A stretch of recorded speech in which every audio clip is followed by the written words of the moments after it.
지난주 월간 듣동라 당신이 놓친 뉴스 편 보셨죠? 사실 거기서 제가 꼭 다루고 싶은 주제가 있었어요. 근데 아니다, 이건 그냥 한 편 통으로 만들자 싶은 마음이 더 커서 오늘 방송으로 준비를 했습니다. 사실 그렇게 유쾌한 주제는 아닙니다. 그렇지만 우리 사회에서 더 많이, 더 구체적인 논의가 오가야 할 주제라서 이 사회 현상의 이면을 짚는 디스커버에서 오늘 한번 진지하게 다뤄보기로 했습니다. 바로 비동의 강간죄. 이 비동의 강간죄가 얼마 전 논란의 한복판에 다시 섰습니다. 왜일까요? 일단 지난 1월에 이런 일이 있었습니다. 여성가족부가 연초에 제3차 양성평등 정책 기본 계획 이란 것을 발표를 해요. 우리 여성가족부가 올해부터 5년간 중장기적으로 이렇게 업무를 한번 추진해 보겠습니다. 이런 계획서를 낸 거예요. 이 계획서에 비동의 간음죄 도입 방안을 검토하겠다라는 내용이 담긴 거죠. 근데 이 내용이 9시간 만에 취소가 됩니다. 갑자기 왜? 법무부가 우린 비동의 강간죄를 개정할 계획이 없어 라고 반박을 했고 여당 쪽에서도 반대 목소리들이 나오기 시작한 거예요. 우리 잠깐 AS 좀 하고 갈까요? 디스커버 제일 첫 번째 편에서 여성가족부 폐지 문제를 다뤘었잖아요. 근데 여성가족부 지금은 어떤 상태일까요? 이 여성가족부 폐지 내용이 담긴 개편안이 본격적으로 시행되려면 국회에 동의가 있어야 한다라고 제가 이야기를 그때도 했었는데 여성가족부 폐지에 대한 야당 측의 반대가 굉장히 컸어요. 결과적으로 여성가족부 폐지가 빠진 정부조직법 개정안이 2월 27일 국회 본회의에서 통과가 됩니다. 이렇게 여성가족부는 남게 됐지만요. 아무래도 힘이 좀 빠졌습니다. 법무부 입장에 9시간 만에 업무 계획을 철회할 만큼요. 그렇다면 다시 돌아와서 비동의 강간죄, 피해자의 동의 없이 성관계가 이뤄진 경우 성폭행으로 처벌해야 한다고 보는 조항인 거죠. 그러니까 동의 없이 성관계를 하면 당연히 안 됩니다. 근데 이 당연한 명제가 법의 영역으로 가게 되면요, 다들 아시겠지만 굉장히 복잡해집니다. 무수히 다양한 사례에서 또 다양한 입장을 지닌 사람들 사이에서 유무죄를 가려야 하기 때문에 이 명제를 바탕으로 더 촘촘한 법 그물을 짜야 되겠죠. 그 안에 보호받지 못하는 사람이라든지 억울한 사람이 최소한으로 발생하도록 만들어야 하니까요. 그러니까 이게 간단한 문제가 아닌 건 맞습니다. 일단 현재 우리나라 법 조항에는 비동의 강간죄 조항이 없어요. 강간죄에 대한 내용이 담긴 형법 제297조를 보면요. 폭행 또는 협박으로 사람을 강간한 경우를 강간죄로 정의합니다. 대법원은요, 강간죄가 성립하려면 심한 폭행이나 협박으로 피해자의 저항이 불가능했을 때 이루어진 성관계가 강간이라고 이 폭행과 협박의 의미를 아주 좁게 해석을 해왔어요.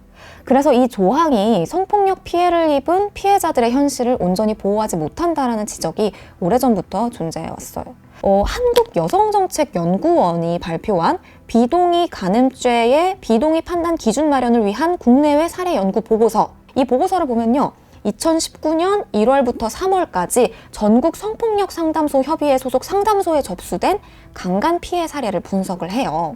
그런데 이 사례 중 70%가 직접적인 폭행이나 협박 없이 발생한 성폭행 피해 사례였던 거죠. 비동의 강간죄의 공백이 법정에서 어떻게 작용을 해왔는지 사례를 하나 보고 갈까 봐요. 직속 상관에게 성폭력 피해를 입은 해군 장교 A씨 사건이 있었습니다. 여기서 직속 상관인 가해자 B가 법정에서 어떤 주장을 했냐면요.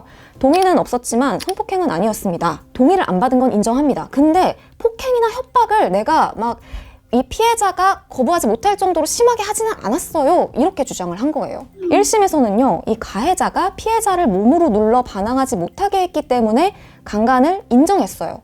근데 2심인 항소심에서 무죄가 난 거예요. 항소심 재판부가 어떻게 판단을 했냐면 저항이 불가능할 정도의 폭행을 한 것이라고 볼 순 없다.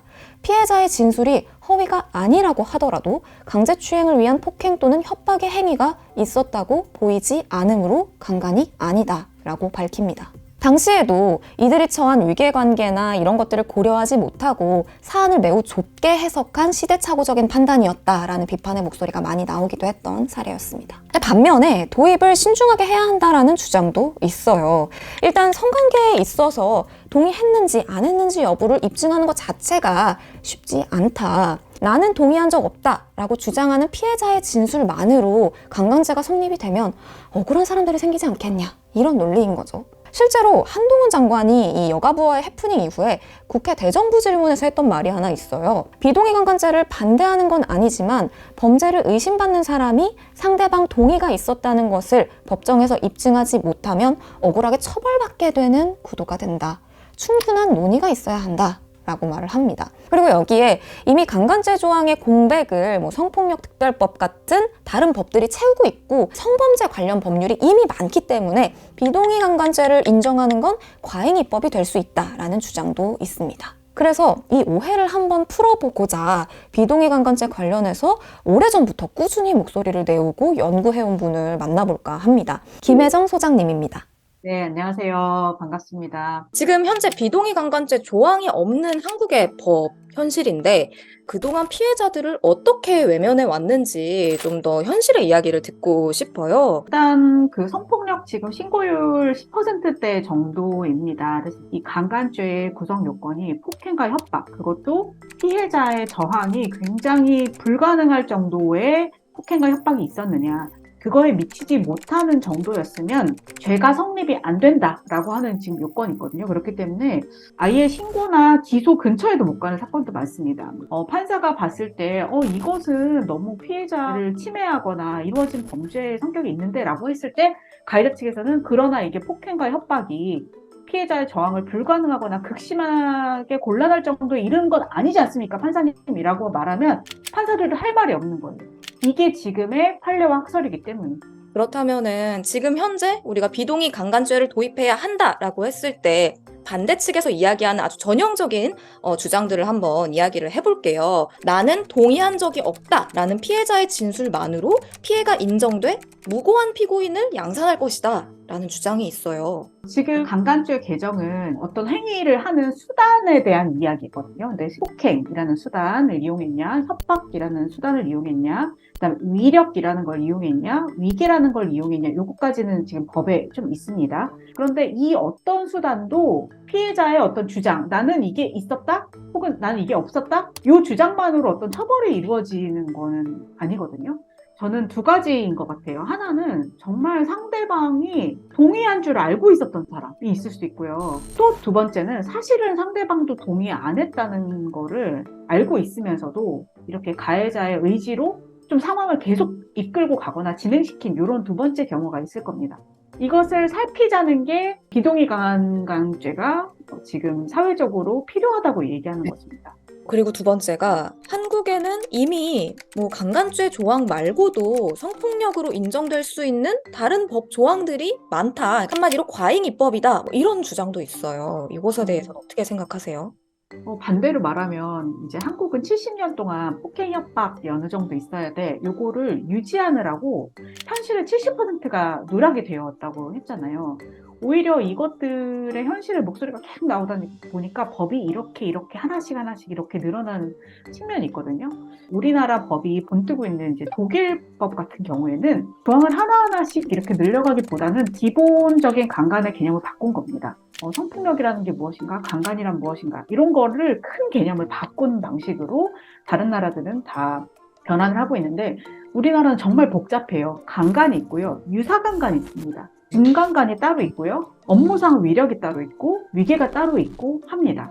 이런 식으로 법이 하나하나씩 그 현실의 문제를 보게 되니까는 추가 이렇게 되어 있는 형태인데 피해자들이 이 많은 법이 있는 거를 아실까요? 그러니까 유엔이나 유럽연합이나 아니면은 국제인권재판소 같은 곳은 이런 세부적인 다 별도 조건을 따로따로 장벽을 높이지 말고 피해자의 동의가 없는 곳에서 시작해라. 이게 기본 요건이어야 된다라고 계속 권고를 하고 있는 겁니다. 그러면 이렇게 이야기하는 사람도 있어요. 그러니까 사실 이 법정이라는 곳은 각자의 주장에 엇갈리고 성폭력 사건은 특히 좀 증거가 충분치 않은 경우가 많은데 여기서 동의 여부를 입증하는 게 쉽지 않을 것이다. 이 현실적인 문제도 생각을 해야 된다라는 주장을 하는 사람들도 있어요. 이것에 대해서는 어떻게 생각하세요? 법에서 사실 동의를 이제까지 안 다루고 있었던 것은 아닙니다. 예를 들면은 성관계 상황에서 상대방한테 고지하지 않고 콘돔을 빼버린 경우라든지 이런 것들은 정말 동의에 관련된 사건이거든요.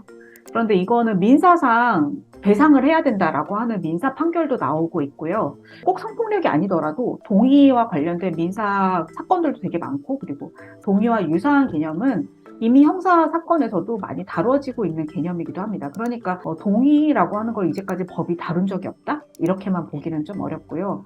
이런 거는 판례에 따라서 그리고 사회적인 어떤 개념 연구에 따라서 계속 어떤 이 판단 기준들이 만들어 오는 거기 때문에 여기에 대해서 쌓아갈 필요가 있다라고 하는 이야기를 하는 겁니다.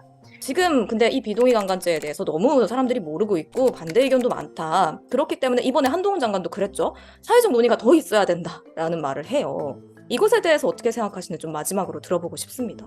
사회적 논의 당연히 있어야죠. 법이 바뀌는데 그리고 70년 동안 유지해왔던 그 강간죄 구성 요건을 바꾸자는데 사회적 논의 없이 그게 어떻게 바뀌나요? 지금 세계적으로도 유럽연합 이스탄불 협약이 이 법을 개정을 해야 된다는 요건을 가지고 있어요. 그리고 전 세계에 있는 인권재판소들, 유엔에 있는 여러 고문방지위원회, 여성차별철폐위원회 이런 것들이 다 이 법의 개정을 권고를 하고 있는 데에는 여러 시행착오들, 논의들, 폭력법 같은 별도의 기준으로는 인권 보장이 안 되더라 같은 이런 것들이 있었고 한국에서도 형사법무정책연구원이라든지 여성정책연구원 이런 데서 계속 연구를 합니다.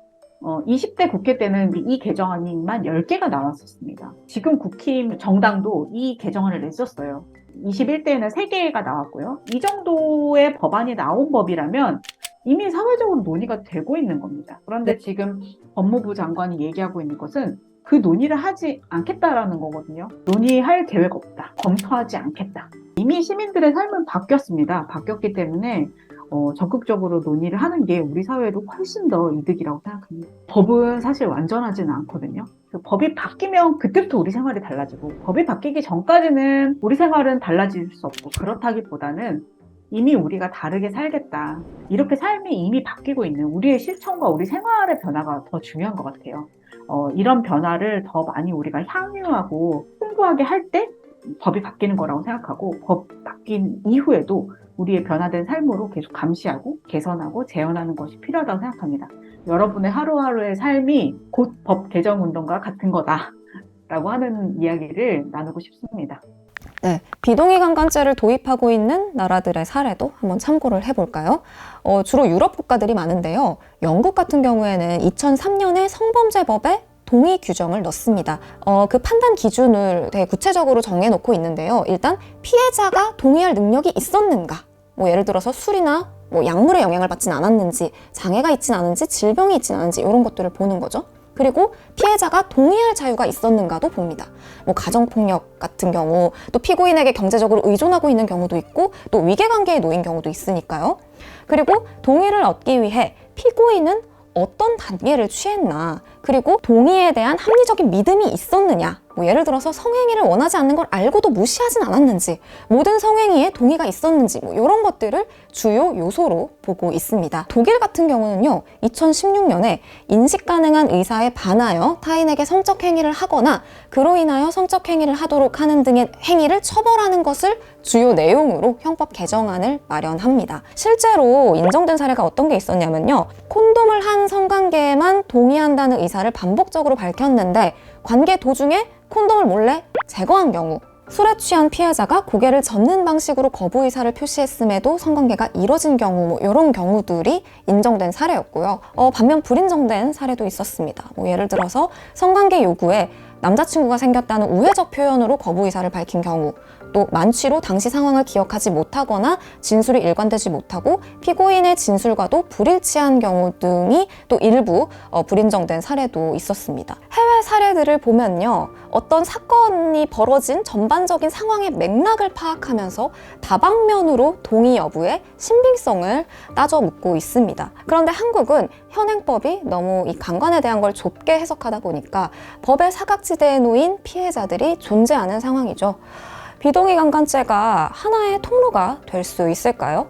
개인적으로는 좀 더 구체적으로 논의 방향이 나아가야 할 때인 것 같아요. 예를 들어 이런 논의가 좀 더 있었으면 하는데, 비동의 강간죄로 무고한 피고인이 생기는 것이 우려된다면 그런 사람들이 최대한 생기지 않도록 이 동의에 대한 기준을 구체적으로 어떻게 세워야 할 것인가? 애초에 사회가 오래전부터 받아들이고 있는 이 동의라는 것에 대한 인식의 변화가 필요하지는 않는가? 이런 더 고차원의 이야기가 오고 갔으면 좋겠습니다. 여러분은 어떻게 생각하시나요? 화수목 아침 7시 듣동라가 습관이 됩니다.